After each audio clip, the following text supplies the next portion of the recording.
El alma de todo apostolado. Cuarta parte. Fecundidad de las obras por la vida interior. Por engendrar la vida interior, se hace que sus resultados en las almas sean profundos y duraderos. En este capítulo, añadido a las primeras ediciones, convendría escribirlo en forma de carta dirigida a cada uno de nuestros compañeros. Hemos considerado la dependencia esencial que las obras tienen de la vida interior del obrero evangélico.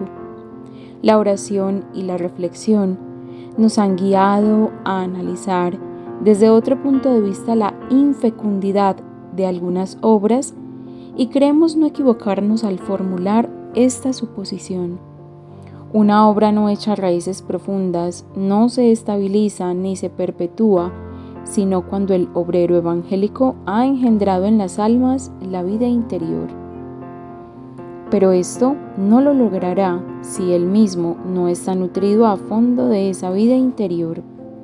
En el capítulo 3 de la segunda parte reproducimos las palabras del canónigo Timón David sobre la necesidad de formar en cada una de las obras un grupo de cristianos fervorosos para que ellos a su vez ejerzan un verdadero apostolado con sus compañeros.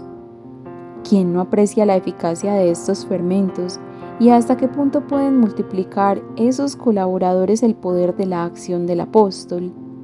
Ya no trabaja solo, porque se ha centuplicado en medios de acción. Apresurémonos a decirlo, solamente el hombre de obras, que sea verdaderamente interior, tiene la vida necesaria para crear otros focos de vida fecunda.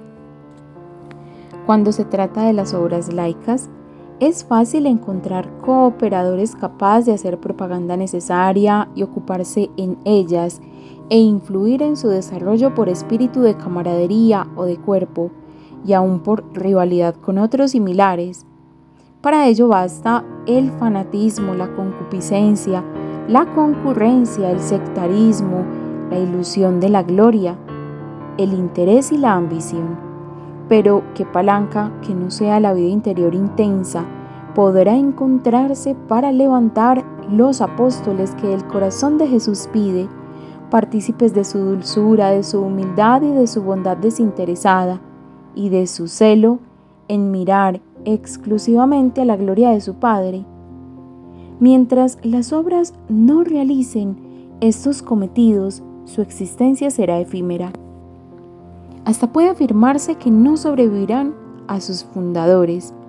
La razón de la perpetuidad de algunas obras es que la vida interior engendró la vida interior. Un ejemplo nos lo aclara.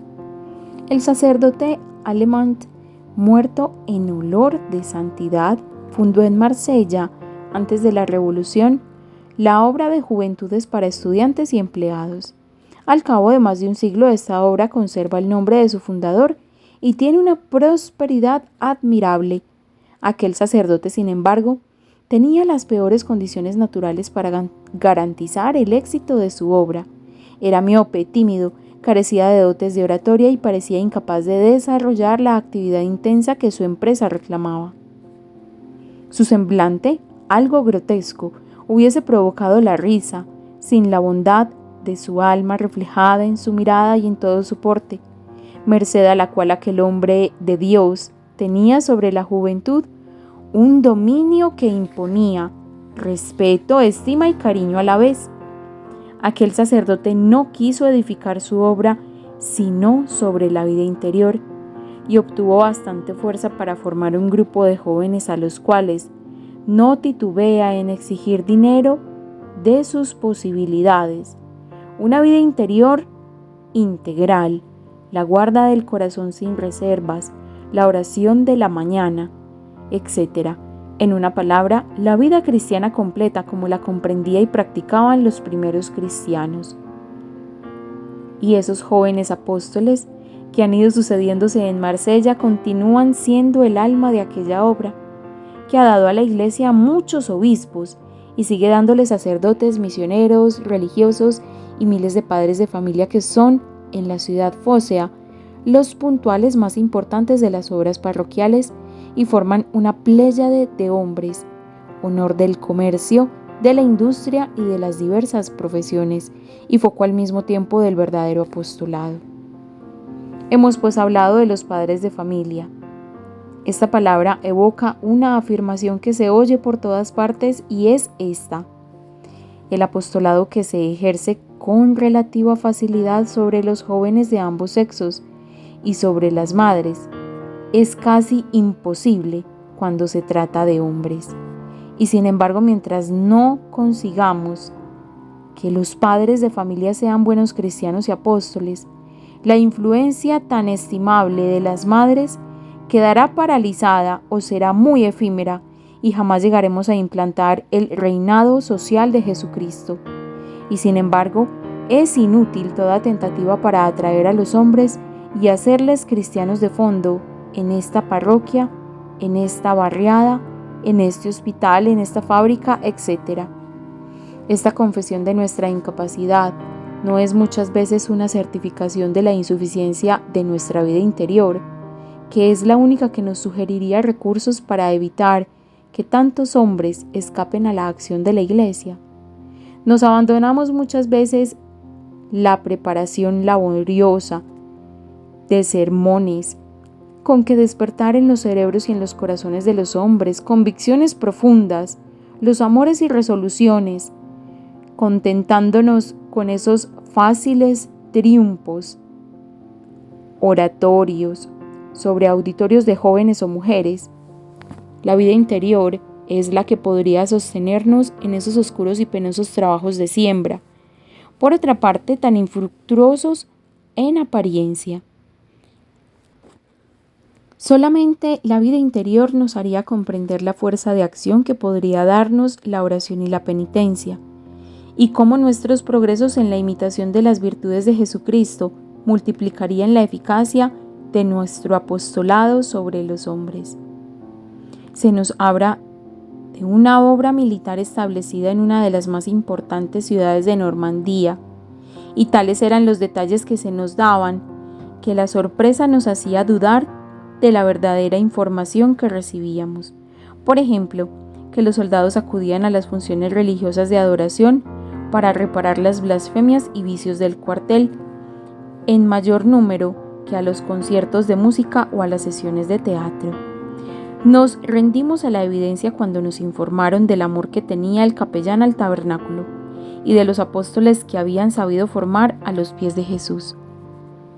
Después de este ejemplo, ¿qué se puede pensar de otros apóstoles para quienes los cines, los tablados, la acrobacia, etc., constituyen el programa de un quinto evangelio para la conversión de sus pueblos?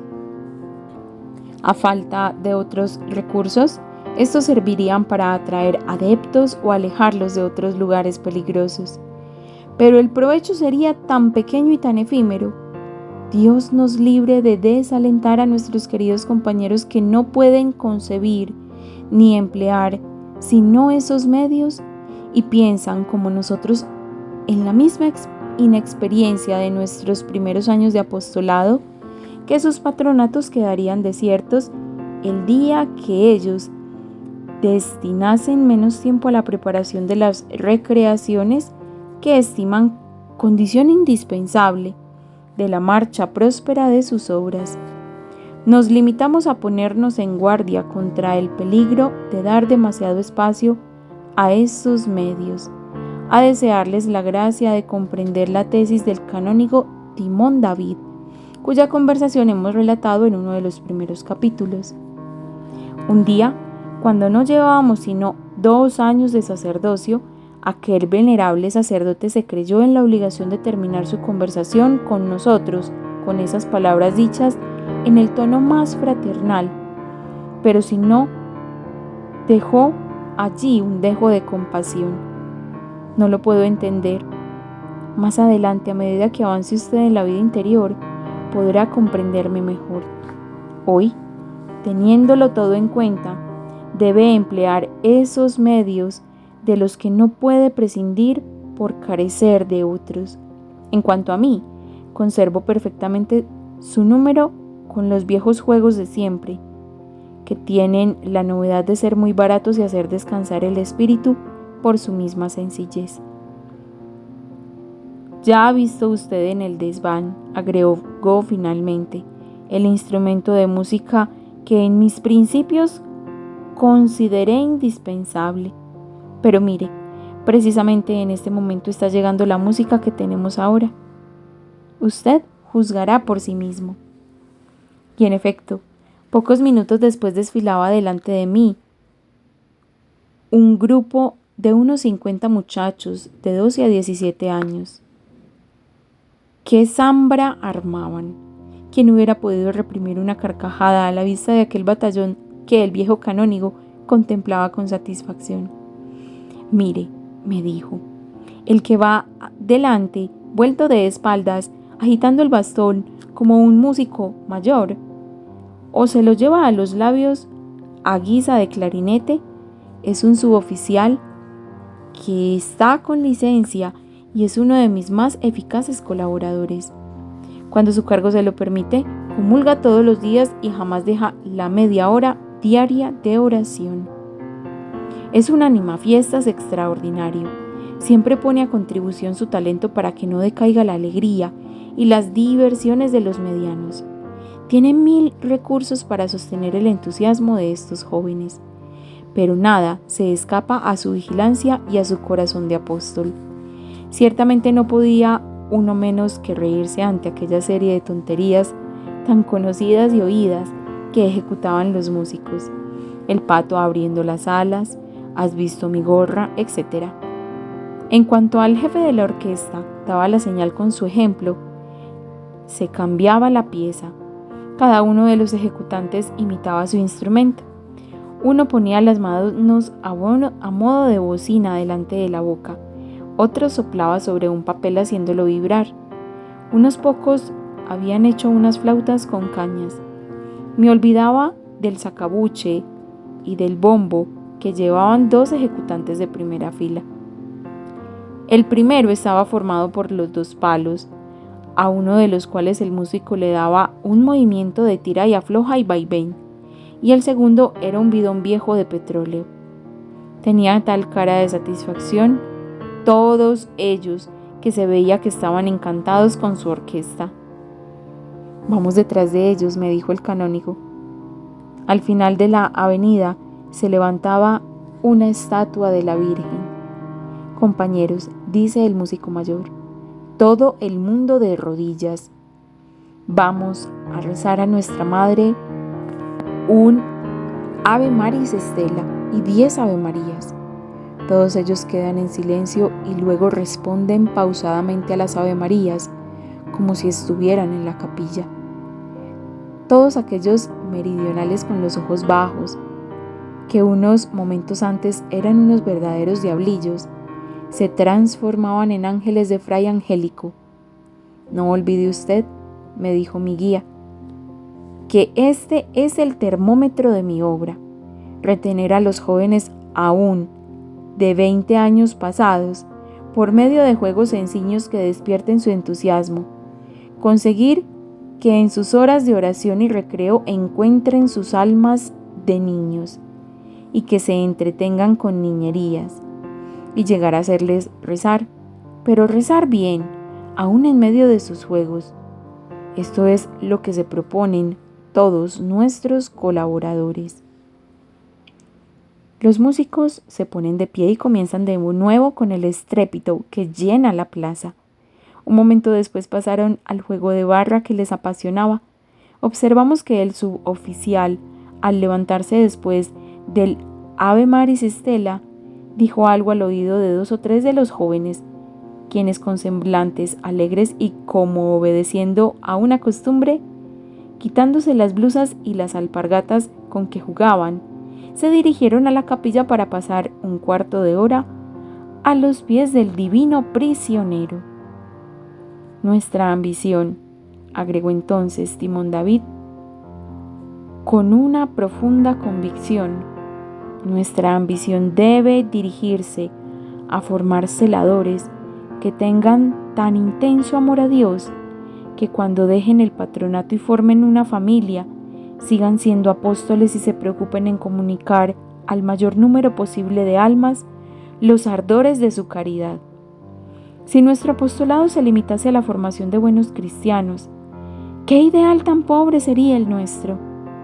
Debemos aspirar a la creación de legiones de apóstoles para que la familia, que es la célula fundamental de la sociedad, se convierta en un centro de apostolado. Pero solo una vida de sacrificio y de intimidad con Jesús podrá darnos la fuerza y el secreto de realizar este programa integral. Únicamente así nuestra acción en la sociedad tendrá la fuerza que deseamos y se cumplirán las palabras del Maestro. He venido a arrojar un fuego sobre la tierra y cuánto desearía yo que estuviese encendido ya.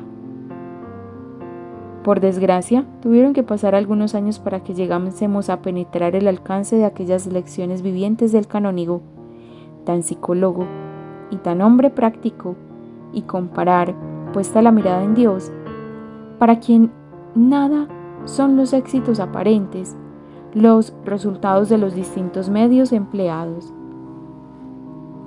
Estos medios sirven, según que sean sencillos como el Evangelio y complicados como cuanto es demasiado humano, para apreciar las obras y sus autores.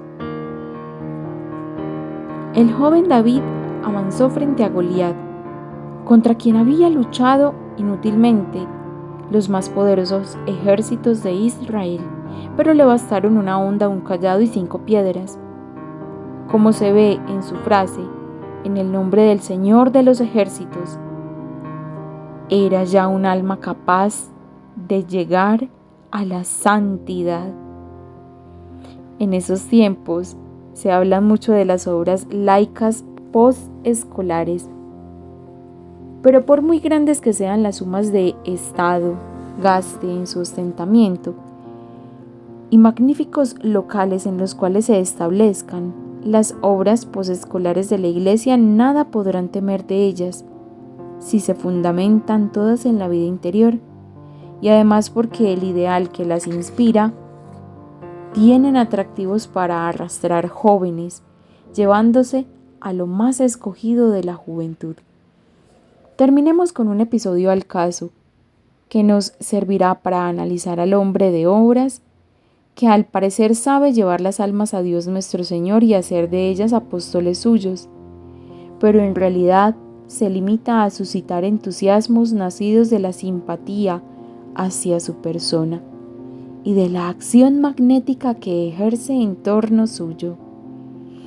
Entusiasmados de estar con un hombre encantador que es muy piadoso y orgulloso de ser el objeto de sus ocupaciones y desvelos, los adeptos le hacen la corte, por decirlo así, y por darle gusto aceptan toda clase de prácticas, aunque aquellas que por exigir esfuerzos parecen reflejar la verdadera devoción.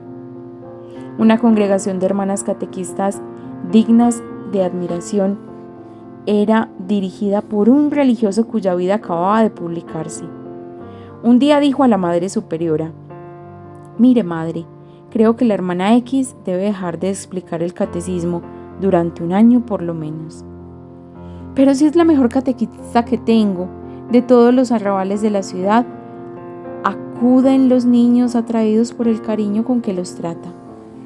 Retirarla del catecismo sería obligar casi a que los niños no volvieran». El padre le responde: «Desde la tribuna suelo escuchar sus instrucciones. En efecto, tiene encantados a los niños, pero de un modo excesivamente humano. Si pasa otro año de noviciado, se formará mejor en la vida interior y santificará su alma y la de los niños con su celo y su talento. Pero ahora es un obstáculo para que nuestro Señor ejerza su acción en esas almas que está preparando para la primera comunión. Veo, Madre, que os entristece mi insistencia. Pues bien, voy a proponerle una transacción. Conozco a la hermana N, alma de gran vida interior, aunque desprovista de talentos. Pídale a la Madre General que se la envíe por unos meses. La primera acudirá al catecismo durante el primer cuarto de hora. para que no se cumplan vuestros temores de deserción de los pequeñuelos. Y poco a poco irá reduciendo los minutos hasta retirarse del todo. Usted verá cómo los niños harán mejor sus oraciones y cantarán los cantos más fervorosamente. El recogimiento y la docilidad que adquirirán será un reflejo de carácter sobrenatural de sus almas. Ese será el termómetro. A los 15 días, la superiora pudo comprobarlo. La hermana N explicaba sola la lección y el número de los niños había aumentado. Era Jesús quien daba el catecismo por ella. Con su mirada modesta, dulzura y bondad, con la manera de hacer la señal de la cruz, con su voz, enseñaba a nuestro Señor. La hermana X con su talento aclaraba y hacía más. Desde luego trabajaba en la preparación de las explicaciones para exponerlas con claridad, pero el secreto de su dominio sobre sus oyentes era la unción de su palabra y de su gesto. Esa unción es la que pone a las almas en contacto con Jesús. En el catecismo de la hermana N no habían brillantes párrafos, ni miradas atónitas, ni la fascinación que pudiera provocarse con la interesante conferencia de un explorador o la narración emocionante de una batalla. Allí se respiraba la atmósfera del recogimiento y la atención. Los niños estaban en la sala del catecismo como si fuera la iglesia, sin necesitar el empleo de ningún medio humano para evitar la distracción o el aburrimiento. ¿Qué influencia misteriosa planeaba sobre los asistentes? Sin duda la de Jesús, que se ejerce directamente, porque un alma interior, explicando las lecciones del catecismo, es como una lira que suena pulsada por los dedos del divino artista. Y ningún arte humano, ni el más maravilloso, puede compararse con la acción de Jesús. Gloria al Padre, al Hijo y al Espíritu Santo, como era en un principio, es ahora y siempre, por los siglos de los siglos. Amén.